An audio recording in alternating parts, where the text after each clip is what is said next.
Go to church. They're waiting with a whole lot of anticipation. You got that? My gosh, that's one of the best jokes ever. Yeah, thanks. We'll say it one more time. It's a good joke. You guys are going to laugh. They were all waiting. They were all waiting for me to say that with anticipation. All right, don't quit my day job. Apparently the thing. Yep. Sermon. Let's open up the bread this morning. Dear God, thank you for your word. Thank you for your truth. Thank you for being God. Today, Father, we ask who?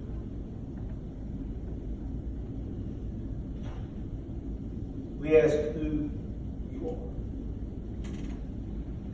We ask who you are in relation to us. Father, I don't want to answer that question.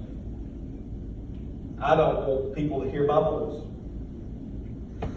at all. So, Father, take anything about me away from here. Take anything about who I am, what I am, the deficits that I may have, or the things that people may see that are good. Remove all of that. I don't want people to hear me. I want them to hear you. I want it to be your voice heard. I want it to be your voice that resonates in their ears, that goes into their mind, that changes their perspective of you. Because only you can tell your story. I can't. And Father, I'm an advocate. So today, Father, I pray that your Holy Spirit develop this place and just take over the whole thing. Pray this in your Son, Jesus Christ's holy name. Amen. Book of Exodus chapter 3. Book of Exodus chapter 3, verses 13 through 15. Once you find that, either in the Pew Bible, which I don't know the page, it's in the bulletin, Pew Bible, or in your own. Book of Exodus chapter 3, verse 13 through 15. If you would please stand in honor of reading God's Word. Exodus chapter 3, verses 13 through 15. The book of Exodus chapter 3, verses 13 through 15. Then Moses said to God, if I come to the people of Israel and say to them, the God of your fathers has sent me to you, and they ask me, what is his name? What shall I say to them? God said to Moses, I am who I am. And he said, say this to the people of Israel, I am has sent me to you. God also said to Moses, say this to the people of Israel, the Lord, the God of your fathers, the God of Abraham, the God of Isaac, and the God of Jacob, has sent me to you. This is my name forever, and thus I am being remembered throughout all generations. It's the word of God, the people of God. Thanks be to God. Take a seat. Stop forward there. You know, last weekend I'm driving back to school and I'm flipping through channels on my radio and trying to stay awake and doing all that, getting here and trying to get here by time to meet some people and do some stuff. Fly into my house and change clothes, head this way. Grab all my stuff. And while I'm flipping through these stations, of course, you're going to hit dead air. I mean, there's times when you're just like, oh, there's nothing on. Or you'll get somebody talking about a whole bunch of mess you don't want to hear, and this and that and that and this. And I'm trying to find every bit of Christian music I can between here and Score, Georgia, going down 441. Because I ain't driving that straight. And I find this station, and it's so interesting because the song they were playing, and I heard it, it struck me immediately because it was a song that I remember when I was a child. Jesus, the sweetest name I know. That's the song that was on the radio. And it knocked me back a bit. I hadn't heard this in so long. I hear it on the radio. Don't catch that. Of course, it was coming in and out, but I heard it. I tried my best. I slowed down enough to where I could stay within that range just to hear that song. And it was brought back such memories. But is Jesus really the sweetest name we know? Oh, well, of course, if I asked that question in church, I'll probably get a Sunday school answer. Yes, of course.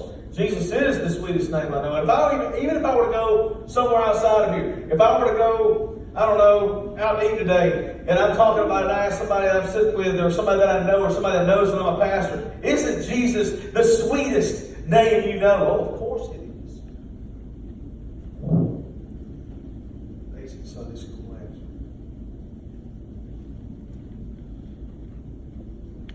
So is it true?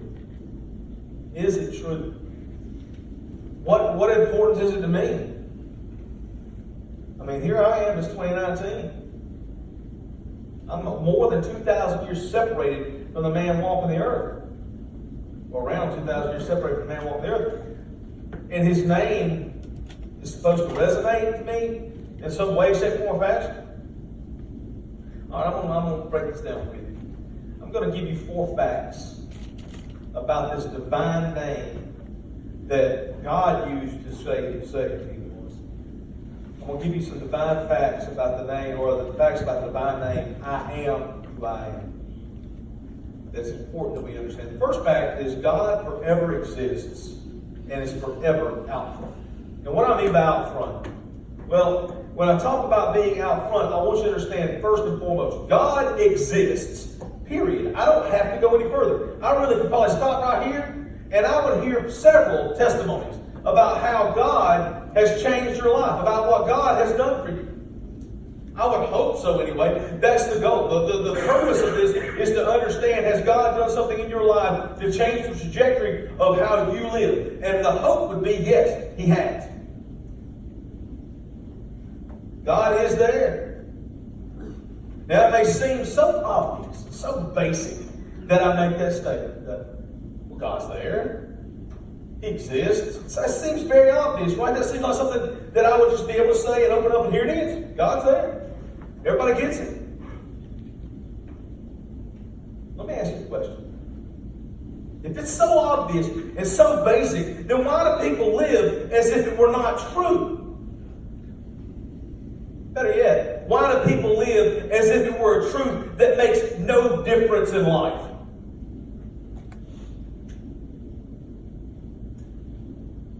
No Sunday school answer to that one, huh? See, God is visible to you and me every day. Every day He's visible to you and me. And I've heard people talk, well, the sun come up. That's the beauty of God. Yes, it is. See, I don't even have to see the sun come up to know God. See God. All I have to do is open my eyes and see the one that lays beside me. All I have to do is get up out of that bed, go and look in the mirror and see what God has made me. Those are indelible facts that God exists and that He lives today.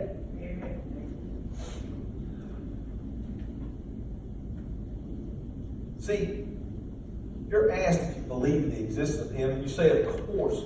You even agree that this is His house. You even agree with these things. But you pay Him no attention and no regard. Practically speaking, you act as if you don't even believe that He exists. You ignore Him. He has no place in the affection of your heart. His gifts, not Himself, are the center of your attention. And that's true. I don't want to be ugly. But I'm going to be just so honest that it hurts to even say it. We want to look at what God has created, what God has done for us. How about this? God, period. Period. It ain't about what He's done for you. It ain't about the clothes you wear. It ain't about the money you have. It ain't about the happiness that you've got. God exists. Period. Period. The vast majority of people who say they believe in God treat Him this way. They treat Him like He is an ever-giving ATM that they can just pull from and get something they have to have.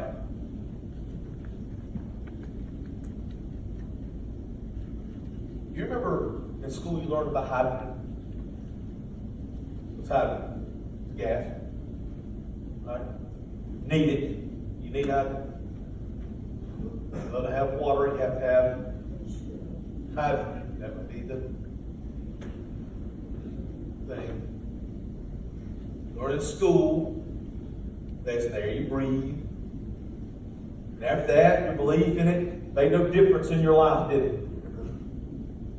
And every time someone takes a poll, you say, of course, hydrogen exists. Then you return to things that matter to you, right? Why don't you put yourself forward a few years to the day when every human being will give an account of himself before the living God. Put yourself there. Put yourself right there. God will say to millions of people, now it's my understanding that you said often during your life that you believed in me. You affirmed my existence. Is that right? Ooh, Lord, what happens when the Lord asks you that question?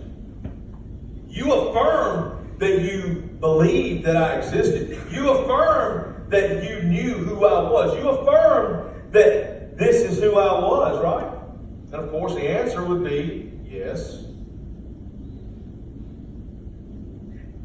And I can only imagine his response next. And is it not true that your life, it's not true that in your life, the more honor and importance and virtue and power and beauty a person had, the more regard he was paid, and the more respect he was shown, and the more admiration he received? Is that not the case? Of course, we got no choice to answer. What would it be? Yes. You know why I know this? Because we constantly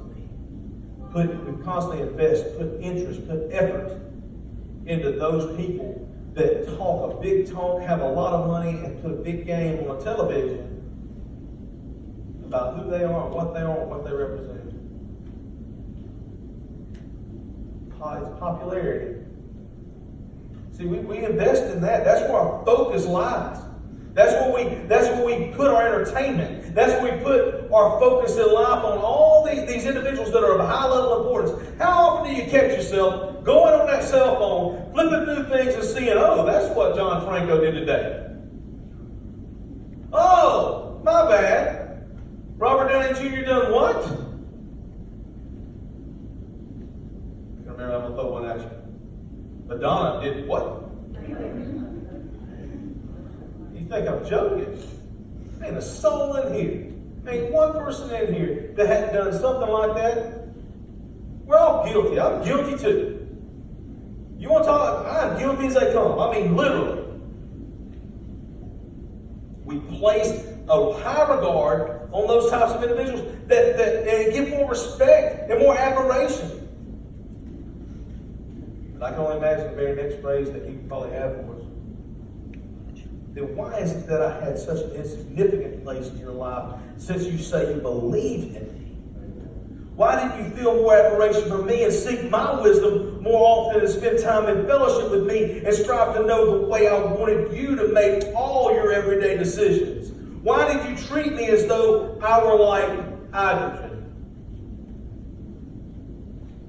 Just forget I was there. Just know.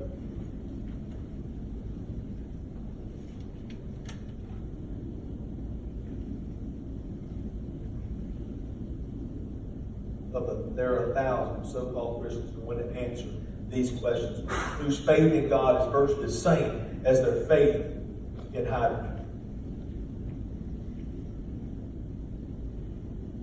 And how easy is it going to be for God to condemn the world at judgment then? Let's be clear. We are all guilty. We all should die. We all should be condemned. There is not a one of us that is so good that we don't deserve hell. Not one of us. See, sometimes in our own self-asserting pride, we actually think that God's going to have trouble finding enough evidence to be just in sentencing people to hell. You believe that? There are people that actually stand out there and say, well, God, how can God sentence somebody to hell? Really? That's the question? But I want you to think clearly for a moment about that statement I made earlier. that God exists. You'll see that it's going to be very easy for him to judge that way on that day. The defendants will be utterly speechless because of the manifest inconsistency of their own lives.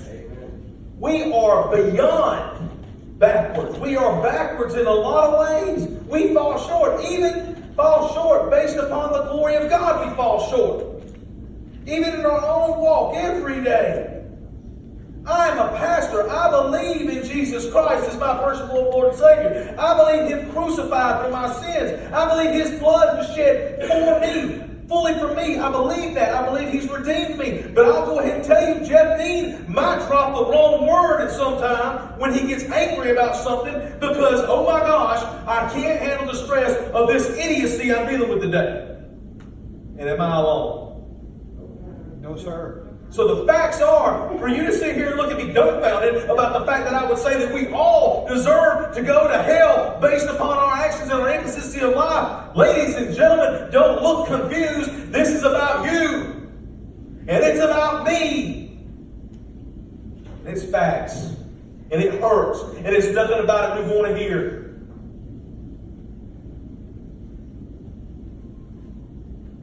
Portfolio of the prosecuting attorney will not have to be open beyond page 1 where it says, defendant affirmed that God exists.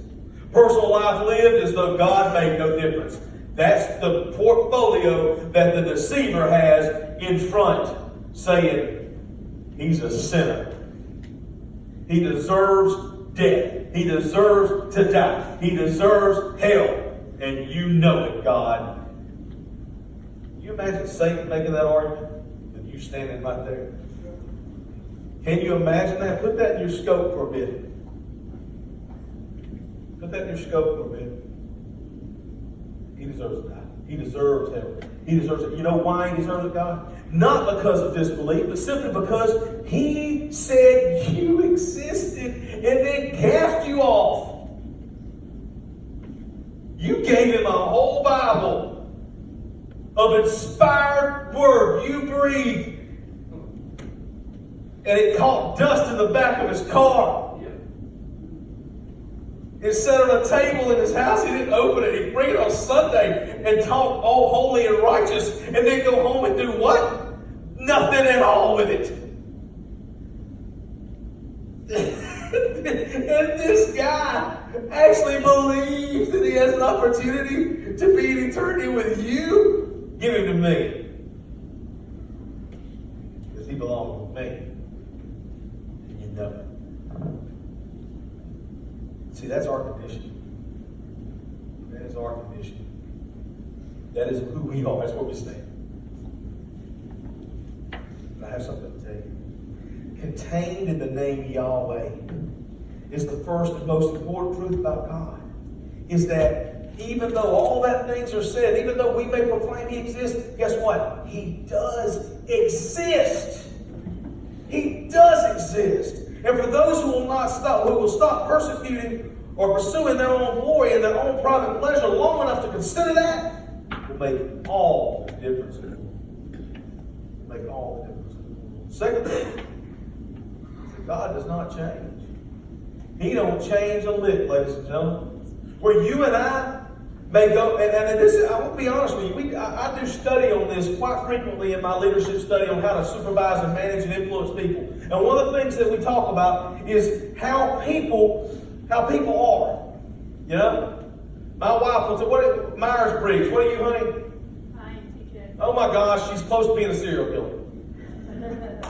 Close level to being a serial killer. No lie. We're talking a moment away. A breath away. I live for that every day. Breath away, serial killer. I'm 100% opposite of everything that you just said. I'm a megalomaniac. No, I'm just kidding. The point is, we look at each other that way, and then we look at each other and say, okay, that's the way that person is. But see, it goes deeper than that. Because when you attempt to deal with people in an ever-changing environment, what do? You deal with them from moment to moment, mood to mood. Because, do we have moody people? Amanda, do you know anybody moody?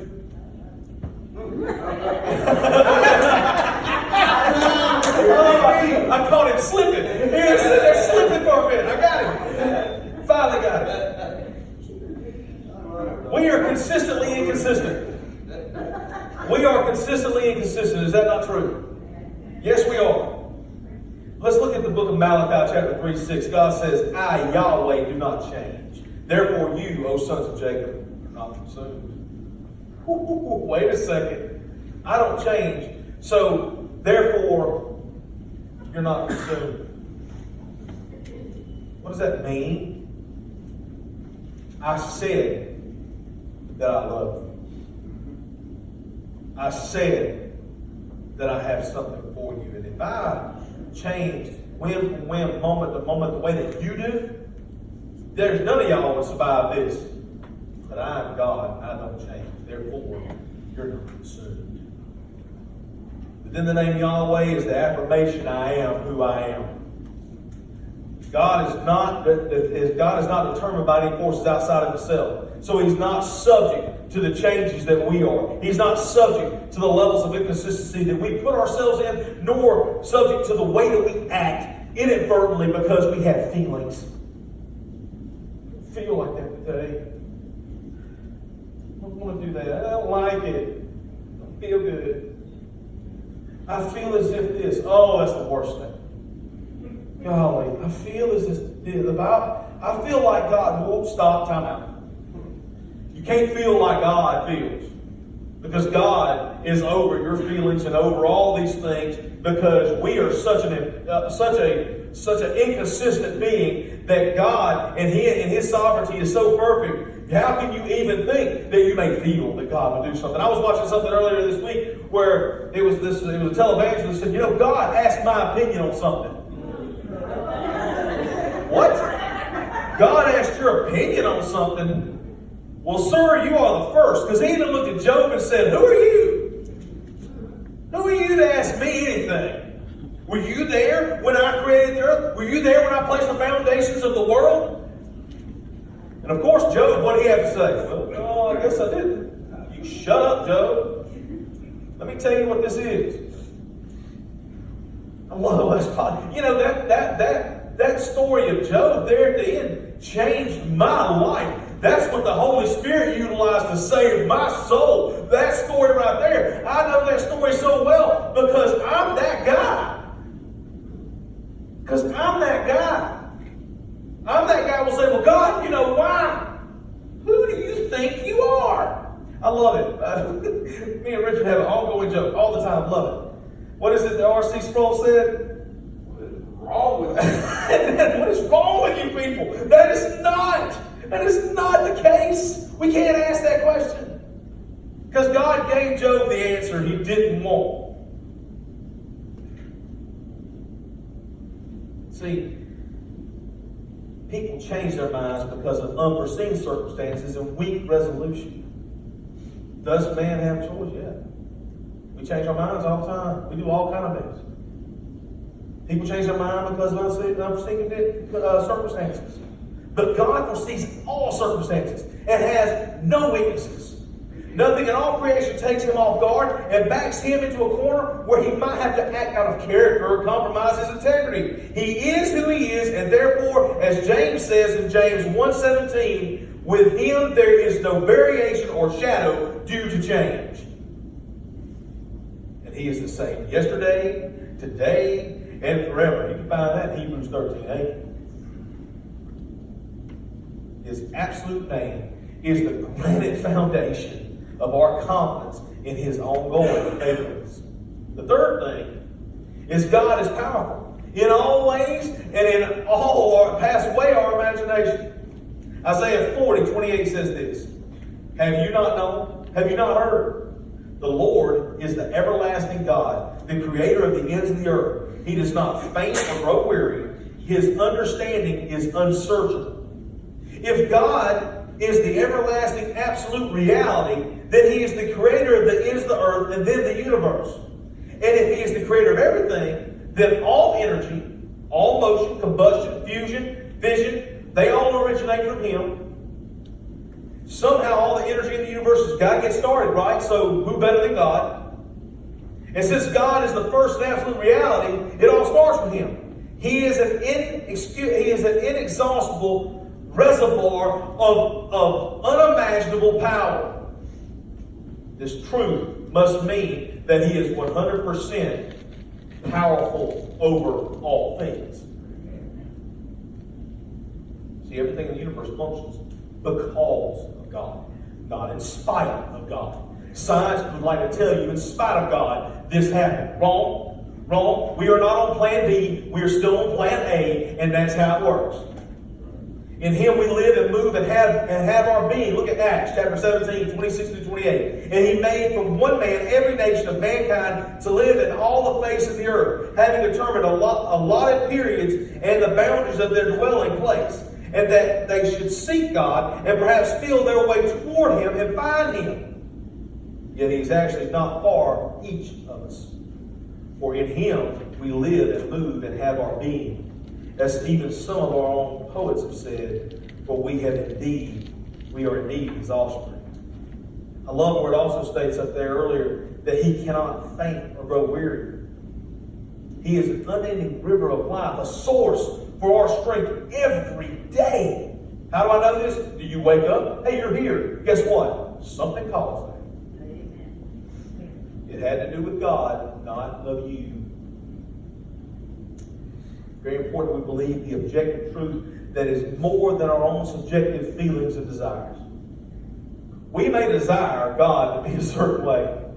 And let me tell you, there are days I wake up and I want God to be a certain way. And we may feel that that He simply can't be the way some people would say that He is. He can't be that way.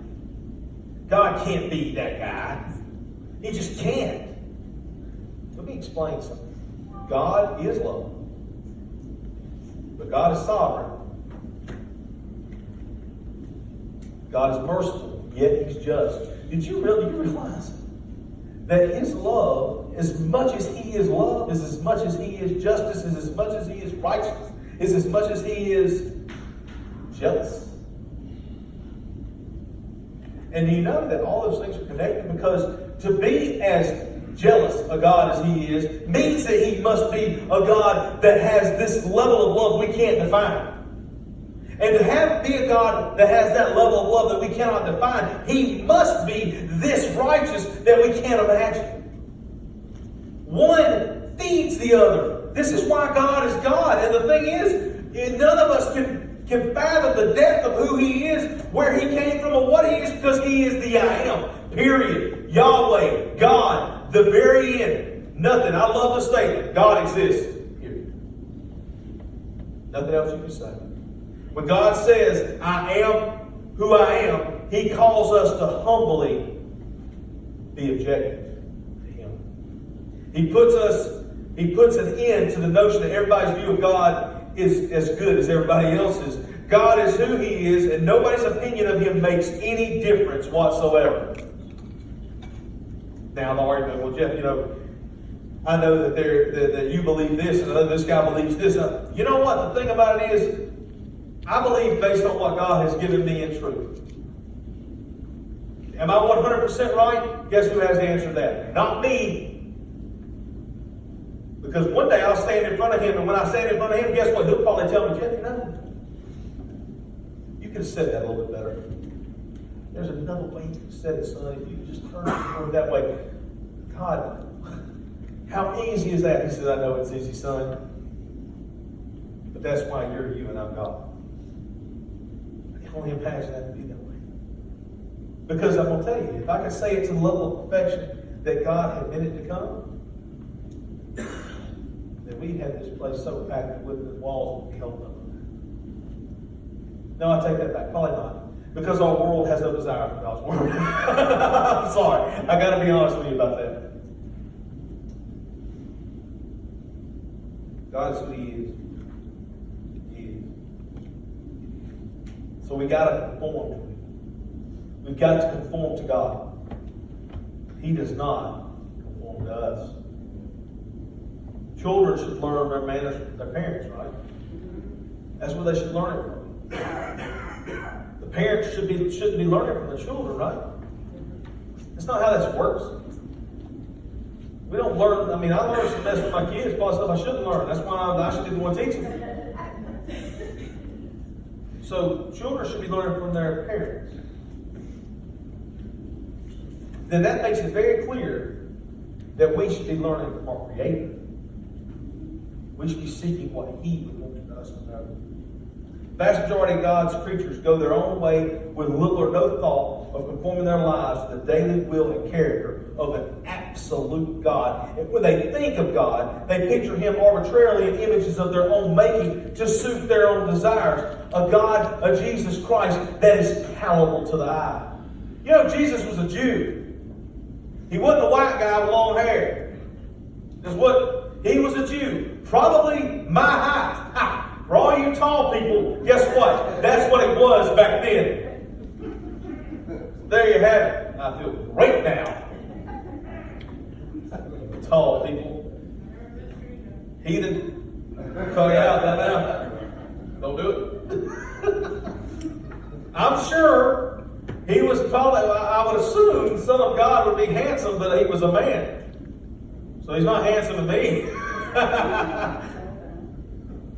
I don't know how it fits with us. We paint a picture that fits our desire so well.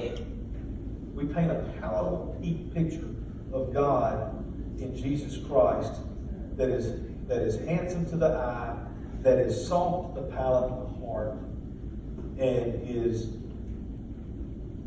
enjoyable. How quickly we forget that this is the same man who put together a reed within the church and cleaned that place out because the wrong things were happening in his house. How easily we forget that this was a man that had no problem placing himself in the room with lepers, sick, and people that needed help, the poor, the needy. He would go to the whores in the streets. He would go to the men that were possessed. He didn't mind getting his hands dirty. But yet our picture of him is nothing but something palatable that we can look at and say, oh, how nice. I'm here to tell you he was a man warrior. And he is scarred for you, me. Scars that he kept. Scars that he didn't heal for himself. Scars he allows to be maintained. Why? For what? For you to understand who he is and what he's done for you. What he's done for you. And why do I know that he's still scarred? Why do I know that the Son of God, who could wipe those things away, is still scarred? Thomas, put your finger. He told him to put his hand in his scars. He told him. He wanted to show him, here's who I am.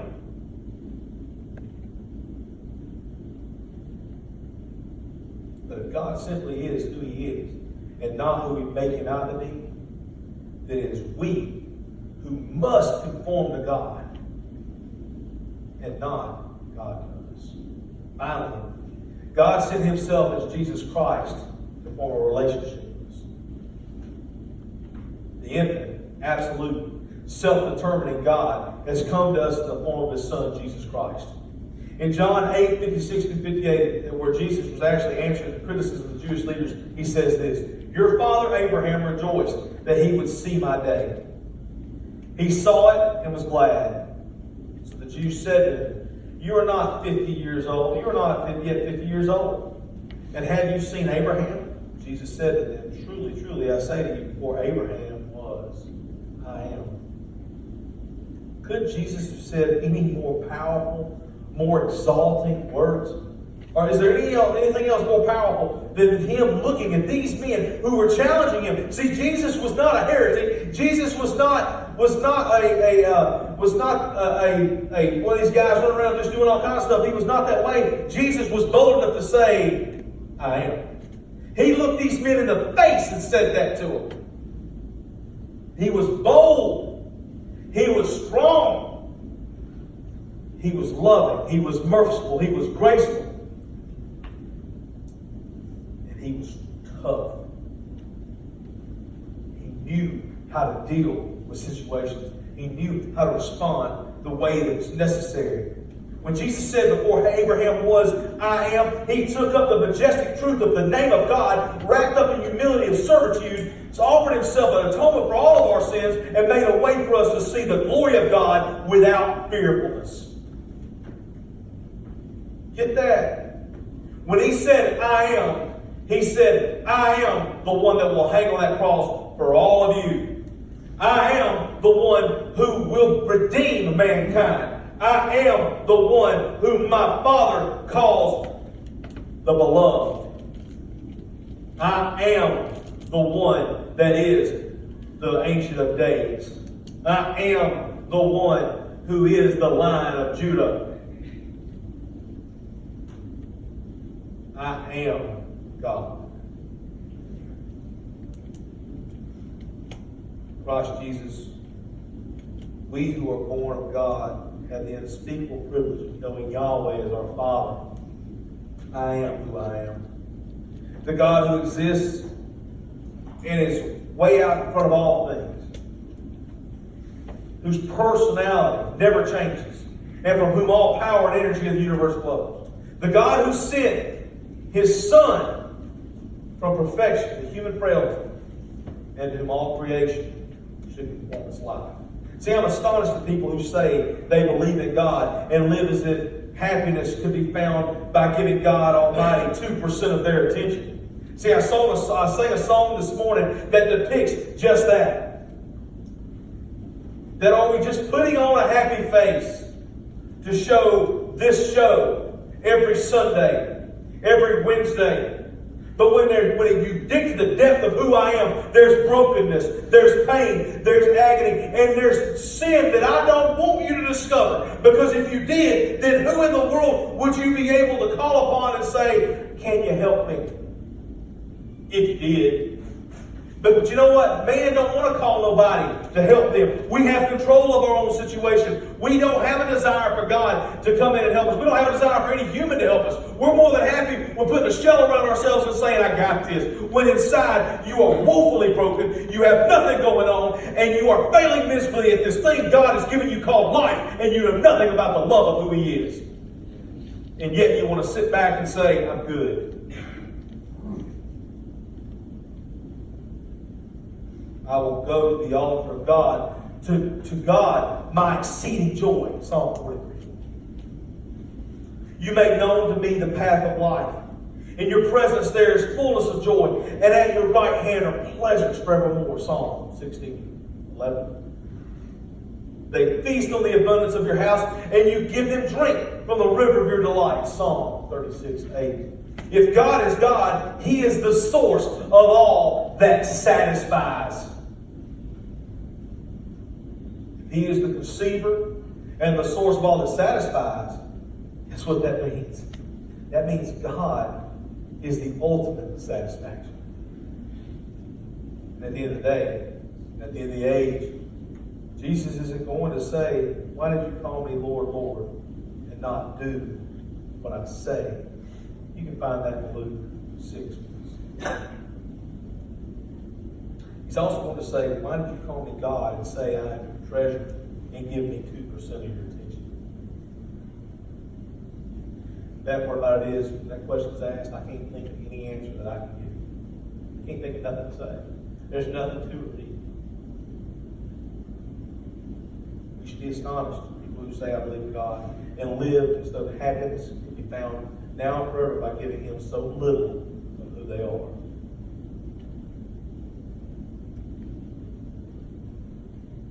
This is the name of God. I am who I am. May those who know the name of God put their trust in God.